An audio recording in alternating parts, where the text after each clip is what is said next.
తేజ కిచెన్కు స్వాగతం సుస్వాగతం. నేను మీ తేజస్విని. మీరందరూ ఎలా ఉన్నారు? నేనైతే చాలా బాగున్నాను. ఈరోజైతే నేను పోన్కన్నం చేయబోతున్నాను, అంటే చిత్రాన్నము. వెరీ టేస్టీగా చాలా బాగుంటుంది. ఈ విధంగా పొద్దున్న టిఫిన్లోకి కానీ లేకుంటే సాయంత్రం స్నాక్స్ కానీ ఎలా తిన్నా, మధ్యాహ్నం లంచ్లోకి కానీ ఎలా తిన్నా బాగుంటుంది. చాలా టేస్టీగా ఉంటుంది. మనకు కూరలు లేనప్పుడు ఇలా చేసుకొని తినొచ్చు. ఇప్పుడైతే నేను ఇందులో కారపొడి వేసి అన్నము వండుకొని పొడి పొడిగా చేసుకోవాలి. కొంచెం ఆరాలి, ఆరితేనే బాగుంటుంది. ఇప్పుడైతే నేనైతే ఒక 1/2 టీ స్పూన్ కారం వేస్తున్నాను. ఒక కప్పు రైస్కి ఒక 1/2 టీ స్పూన్ కారం వేస్తున్నాను. తర్వాత తగినంత సాల్ట్ వేసుకోవాలి. సాల్ట్ వేసుకొని దీన్ని అయితే బాగా మిక్స్ చేసుకుందాము.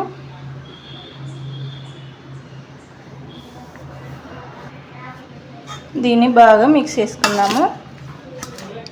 మీకు చాలా స్పైసీగా కావాలనుకుంటే ఇంకా స్పైసీగా కూడా కలుపుకోవచ్చు. నేనైతే ఈ విధంగా కలిపేస్తున్నాను.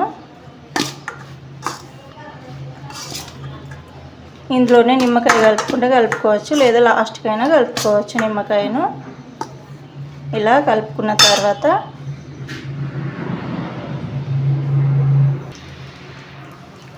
ఇప్పుడైతే ఒక కంచుడు పెట్టుకొని ఇందులో ఆయిల్ అయితే పోసుకుందాము. ఒక 4 పొల్ల ఆయిల్ అయితే పోస్తున్నాను. ఇందులో ఆవాలు వేసుకోవాలి. ఆవాలు చిటపట్లాడుతుండగా ఒక ఎండుమిర్చి అయితే వేసుకుందాము.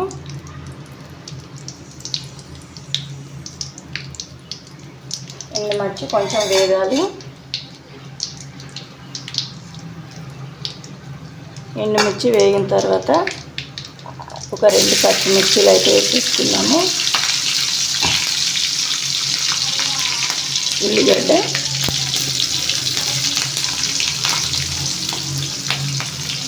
వేసుకొని ఇది దూరగా వేగాలి. మొదటి నుండి చివరి వరకు తప్పకుండా చూడండి. ఈ చిత్రాన్నంలో మనము చికెన్ పెట్టుకుని తిన్నా కానీ, ఎగ్ ఫ్రై కానీ, లేకుంటే కూరగాయలు కానీ, పప్పుతో కానీ దేంతో తిన్నా చాలా బాగుంటుంది. వెరీ టేస్టీగా ఉంటుంది. తర్వాత కరివేపాకు వేసుకున్నాము. కరివేపాకు వేసుకొని కలిపేస్తున్నాము.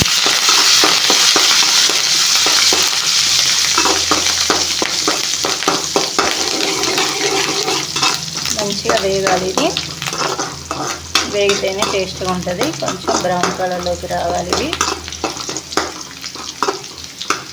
వెరీ సింపుల్ అండి. మీకు ఎప్పుడు ఇది లేకుంటే నైట్ మిగిలిపోయిన అన్నాన్ని కూడా ఈ విధంగా మార్నింగ్ పడేయకుండా ఈ విధంగా చేసుకోవచ్చు.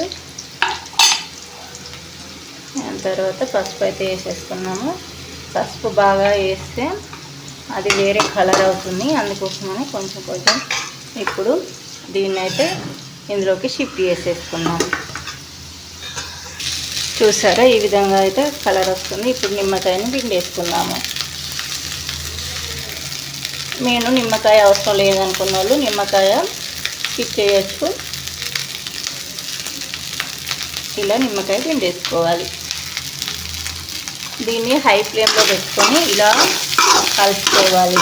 అప్పుడు మనకు వేడి అనేది బాగా తగిలి టేస్ట్ని ఇస్తుంది. ఇంతే, మనం చిత్రాన్నం అయితే రెడీ అయిపోయింది. చూస్తారు కదా ఎంత సింపుల్గా చేసుకోవచ్చు. మనమైతే స్టవ్ ఆఫ్ చేసుకున్నాము. హై ఫ్లేమ్లో ఒక 2 నిమిషాలు వేగించుకుంటే సరిపోతుంది. రెడీ అయిపోయింది. ఇలా కొత్తిమీర కావాలనుకుంటే కొత్తిమీర కూడా వేసుకోవచ్చు. చూసారా ఎంత సింపుల్గా చేశాను.